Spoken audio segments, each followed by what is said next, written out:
शुरू करते हैं आज की इस वीडियो को। मैं हूं अमित और आप देख रहे हैं मेड इन इंडिया खबर। बढ़ते पहले ही कबूतर और पहला खबर है, कुछ महीनों पहले ही आपको शायद पता ही होगा, Xiaomi और दूसरे काफ़ी चाइनीज़ कंपनीज के ऊपर में रेड पड़ा था इंडिया में, और अब जाकर ईडी ने समन भेजा है Xiaomi के global vice president Manu Kumar Jain को। वैसे रिपोर्ट का ये दावा है कि कंपनी के ऊपर में फॉरेन एक्सचेंज मैनेजमेंट एक्ट के तहत इन्वेस्टिगेशन चल रहा है। वैसे आने वाले दिनों में पता चल जाएगा कि इन चाइनीज़ कंपनीज किस तरह के कांड भारत में कर रहे थे।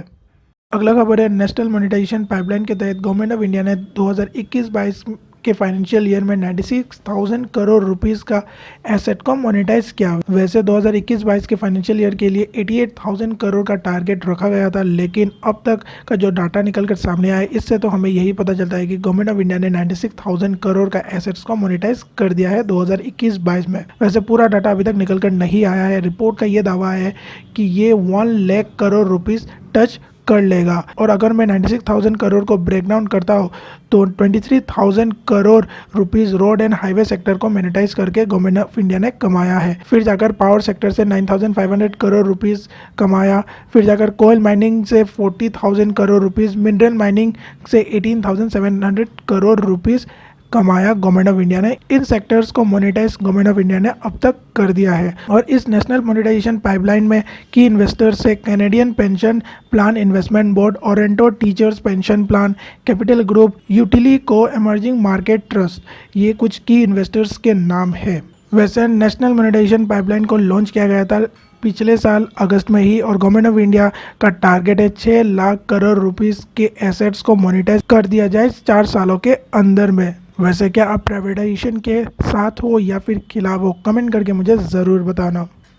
अगला खबर है एडवर्ब टेक्नोलॉजी से रिलेटेड, और ये एक रिलायंस फंडेड रोबोटिक्स फर्म है, और इन्होंने ये अनाउंसमेंट किया है कि ये लोग आने वाले दिनों में दुनिया का सबसे बड़ा रोबोटिक मैन्युफैक्चरिंग यूनिट को सेटअप करने वाले हैं नोएडा उत्तर प्रदेश में। वैसे कुछ हफ्तों पहले मैंने आपको मेड इन इंडिया खबर में ही ये न्यूज़ दिया था कि एडवर्ब टेक्नोलॉजी 5G रोबोट के ऊपर में भी काम कर रहे हैं रिलायंस के साथ, और 1 साल पहले ही रिलायंस इंडस्ट्री ने 54% स्टेक इस कंपनी का परचेज किया था। वैसे अभी भी ये कंपनी इंडिपेंडेंट एंटिटी के रूप में ही काम करती है, और ये लोग दुनिया का सबसे बड़ा रोबोटिक्स मैन्युफैक्चरिंग फैक्ट्री को नोएडा में सेटअप करके यूरोप और यूएस में भी अपने आप को एक्सपेंड करेंगे।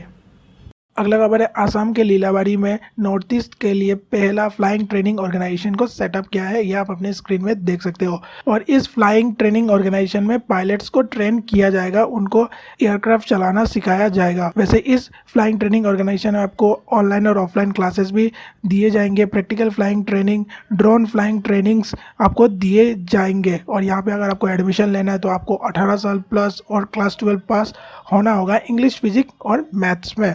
अगर आपको इसके बारे में और भी जानना है तो आप फ्लाइंग ट्रेनिंग ऑर्गेनाइजेशन के वेबसाइट में जाके इसके रिलेटेड और भी जानकारी ले सकते हो। अगला खबर है, Mumbai Ahmedabad high speed rail को लेके, और जापान आने वाले दिनों में बुलेट ट्रेन को मॉडिफाई करेगा भारत के कंडीशन के हिसाब से, और इस बुलेट ट्रेन का पहला ट्रायल 2026 से स्टार्ट हो जाएगा, और आने वाले 2027-28 तक आपको भारत में बुलेट ट्रेन चलते हुए देखने को मिलेगा। अगला खबर है ओला को लेकर, ओला भी इंडिया में 10 मिनट में फूड डिलीवरी सर्विस का जो पायलट टेस्टिंग है इसे स्टार्ट कर दिया है, और स्विगी भी आपको बहुत ही जल्दी 10 मिनट में फूड डिलीवरी सर्विस को स्टार्ट करते हुए आपको भारत में देखने को मिलेगा। ये लोग अभी पायलट टेस्टिंग करेंगे। वैसे 1 महीने पहले ही आपको पता होगा कि जोमेटो ने ये अनाउंसमेंट किया था कि ये लोग भी आने वाले दिनों में 10 मिनट में फूड को डिलीवर कर देंगे, और अब जाकर ओला और स्विगी भी इसी 10 मिनट फूड डिलीवरी सर्विस के स्कीम में लग चुके हैं। वैसे आपको क्या लगता है कि क्या ये चीज़ पॉसिबल हो पाएगा? क्या जोमेटो, स्विगी और ओला 10 मिनट में फूड को डिलीवर कर पाएंगे या नहीं? कमेंट करके मुझे ज़रूर बताना अपना राय। अगला खबर है इंडिया रशिया रिलेशन को लेकर, और मैंने आपको कुछ हफ्तों पहले ही अपने मेड इन इंडिया खबर में ये कहा था कि इंडियन कंपनीज रशिया में अपना स्टोर्स को ओपन कर सकती है, क्योंकि वेस्टर्न कंट्रीज़ के जितने भी कंपनीज है वो लोग रशिया को छोड़ के चले गए हैं, और अब जाकर ये चीज़ रियलिटी में भी बदलते हुए देखने को मिल रहा है। रिपोर्ट का ये दावा है कि 4 इंडियन कंपनीज रशिया के कंपनीज के साथ बात कर रही है, और आने वाले दिनों में इंडियन कंपनीज अपना स्टोर रशिया में ओपन कर सकती है, और इससे इंडिया को काफ़ी ज़्यादा फ़ायदा मिलेगा। अगला खबर है, प्राइम मिनिस्टर मोदी जी ने वर्ल्ड ट्रेड ऑर्गेनाइजेशन को ये कहा है कि भारत रेडी है फूड सप्लाई के लिए अगर WTO यानी कि वर्ल्ड ट्रेड ऑर्गेनाइजेशन परमिशन दे। तो आने वाले दिनों में अगर वर्ल्ड ट्रेड ऑर्गेनाइजेशन भारत को परमिशन देती है तो भारत भी आने वाले दिनों में काफ़ी ज़्यादा फूड को सप्लाई करने वाला है, फूड को एक्सपोर्ट करने वाला है। वैसे कुछ महीनों से हमारा जो फूड एक्सपोर्ट है वो काफ़ी ज़्यादा बढ़ा है, क्योंकि रशिया और यूक्रेन के बीच में वॉर चल रहा है और रशिया और यूक्रेन काफ़ी ज़्यादा फूड ग्रेन्स को सप्लाई करते हैं, काफ़ी ज़्यादा एक्सपोर्ट वो लोग करते हैं, लेकिन वॉर के कारण वो लोग एक्सपोर्ट नहीं कर पा रहे और इसी के कारण भारत का जो एक्सपोर्ट है फूड ग्रेन्स को लेकर वो काफ़ी ज़्यादा बढ़ा है। और अगर आने वाले दिनों में वर्ल्ड ट्रेड ऑर्गेनाइजेशन परमिशन देती है तो और भी ज़्यादा हमारा जो एक्सपोर्ट है एग्रीकल्चर सेक्टर में वो बढ़ेगा। वैसे वर्ल्ड ट्रेड ऑर्गेनाइजेशन से हमें परमिशन क्यों चाहिए? हम जिस तरह से वेपन्स का डील करते हैं, जिस तरह से हम लोग फ्री ट्रेड एग्रीमेंट को डील करते हैं, उस तरह से हम फूड ग्रेन्स को एक्सपोर्ट करने के लिए दूसरे कंट्रीज़ के साथ डायरेक्टली डील क्यों नहीं कर सकते? क्यों हमें वर्ल्ड ट्रेड ऑर्गेनाइजेशन का परमिशन चाहिए? अगर आपको इसके बारे में जानना है तो आप यूट्यूब में सर्च कर लीजिए, आपको काफ़ी ज़्यादा वीडियोस इसके रिलेटेड मिल जाएंगे। वहाँ पे आपको एक्सप्लेन कर देंगे क्यों हमें वर्ल्ड ट्रेड ऑर्गेनाइजेशन का परमिशन चाहिए फूड को सप्लाई करने के लिए।